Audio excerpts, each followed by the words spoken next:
Hi, all you beautiful souls. I'm Rishvika, and welcome to Minding Ways.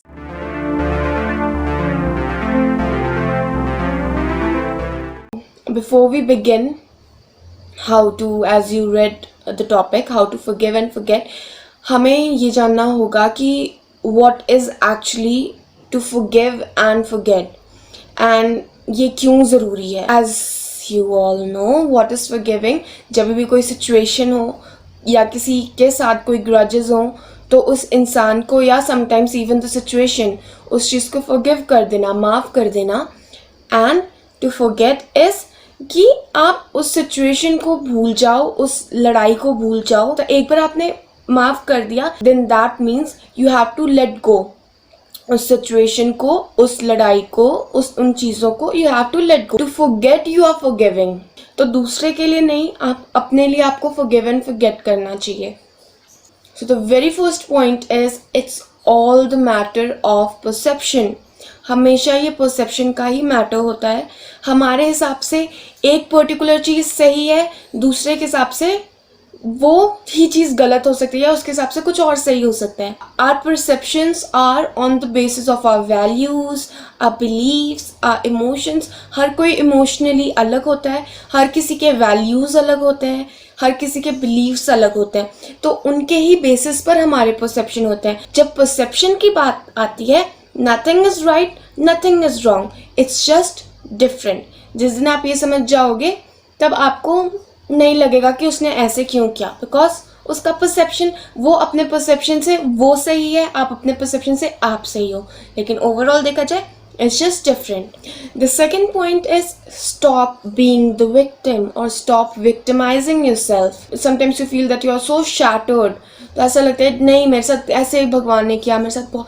तो जिस दिन आप ये चीज़ रियलाइज करनी बंद कर दोगे कि आपके साथ बुरा हुआ या यू आर द विक्टिम, आप ट्रस्ट मी, आप अपने लाइफ का कंट्रोल अपने हाथ में ले लोगे एंड आप उससे बेटर करने लग जाओगे. जब आप भी अपने आप को विक्टिम समझने लग जाते हैं, अपने आप को विक्टिमाइज करते हैं, you don't grow from that situation. तो जब आप उस चीज़ पर रिफ्लेक्ट करते हो without you being the victim, अपने आप को विक्टिम कंसिडर करने के बजाय आप उस सिचुएशन के ऊपर रिफ्लेक्ट करते हो, you can say as an outsider, तब यू रियलाइज कि हाँ, आपके पार्ट से अगर कहीं गलती हुई तो यू कैन इम्प्रूव दैट, नहीं हुई तो जस्ट ठीक है, नहीं हुई, but you just don't sit there and weep. And again मैं बिल्कुल भी ये नहीं कहती कि वीप करना गलत है. It's not that it is wrong, but then आप इमोशंस एक्सप्रेस करो, रो, जो करना है आप कर सकते हो, but please don't victimise yourself. मतलब दूसरे इंसान ने तो पहले ही आपको कर दिया है, आप तो अपने आप को वो बेचारे वाली फीलिंग मत लाओ. So second is don't victimize yourself. So the third point is everyone is different और हमें उनकी फ्रीडम देनी चाहिए क्योंकि सब अलग हैं. तो we should just give their freedom. and ये एक पॉइंट है जो मैं काफ़ी ज़्यादा टाइम लगा था इसे समझने के लिए. आप अपने चॉइसेस किसी पे भी थोप नहीं सकते हो कि तुम्हें इस वे पर एक्ट करना है, क्यों करना है. कोई नो वन इज ऑब्लाइज्ड कि वो आपके अकॉर्डिंग काम करे, और आप जज नहीं कर सकते उस चीज़ को. अगर हर इंसान डिफरेंट है, ये तो हम लोग सब कहते हैं हाँ एवरीवन इज़ डिफरेंट, तो उसके एक्शंस भी तो डिफरेंट होंगे ना. यू कैन से कि जो आपके हिसाब से सही है वो वैसे ही एक्ट करेगा, क्यों, उसका अपना हिसाब है, वो वैसे ही एक्ट करेगा. सो आप सबको इतनी फ्रीडम तो दीजिए. And specially if you say कि हाँ they are my loved ones, then you should give them their space, their freedom to act the way they want. This is the next point, the fourth point, that is very important, very very very important. Don't bottle up things. देखो, जब हम लोग emotions को express, हाँ बहुत लोग कहते हैं we are not really good at expressing. जब हम लोग चीज़ों को बॉटल अप करते हैं, एक्सप्रेस नहीं करते, तो we don't realise when our anger turns into hatred.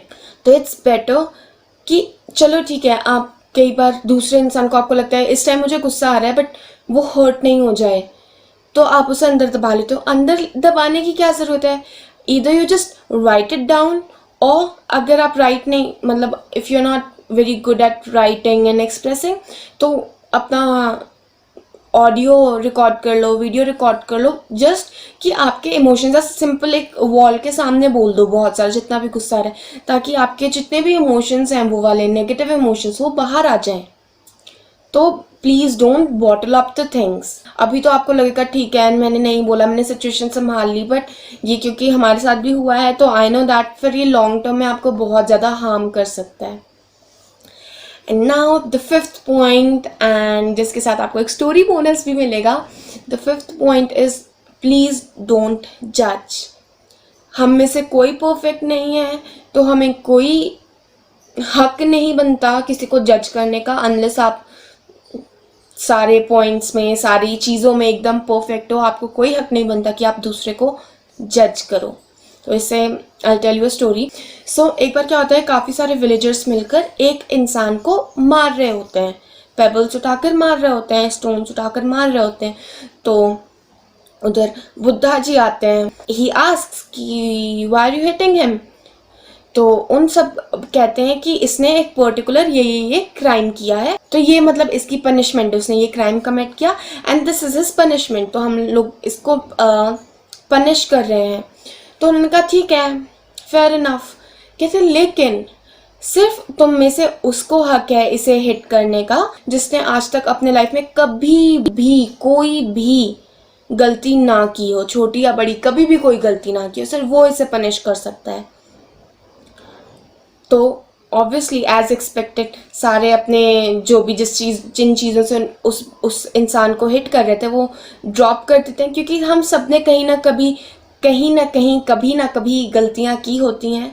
तो और कई बार नोइंगली और अननोइंगली हम लोग किसी और के लाइफ के विलन्स होते हैं, हम लोग को कई बार रियलाइज़ भी नहीं होता, और कई बार तो हम लोग नोइंगली कितनी गलतियाँ कर देते हैं। उस टाइम हमारा सो कॉल्ड पर्सपेक्टिव सही होता है। तो डोंट जज, क्योंकि हम लोग भी परफेक्ट नहीं है, तो दूसरे से आप क्यों एक्सपेक्ट करते हो वो परफेक्ट हो जो आप खुद नहीं हो। And so last I want to say कि whatever we discussed, it's not for them, it's for you.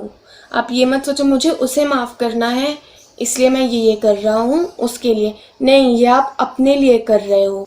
देखो कोई भी हमें चोट लगती है, कोई भी वुंड होता है, व्हाट वी डू और व्हाट डॉक्टर्स डू, उसे स्टिच कर देते हैं, उसे क्लोज कर देते हैं। क्यों? उसे हील करने के लिए, उसे ऐसे खुला नहीं छोड़ते हैं।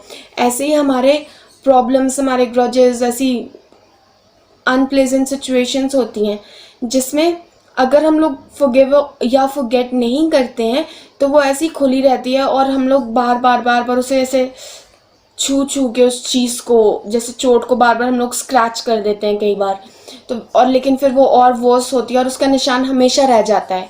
ऐसे ही अगर हम उस सिचुएशन को बार बार स्क्रैच करें, उसके बारे में सोच ही जा रहे, उसके बारे में भूले नहीं हैं, तो उसका ऐसे परमानेंट मार्क बन जाएगा और वो आपके लिए ही हार्मफुल होगा। आप फॉरगिव एंड फॉरगेट करो, उस वुंड को आप क्लोज करो ताकि वो जल्दी हील हो। That was it.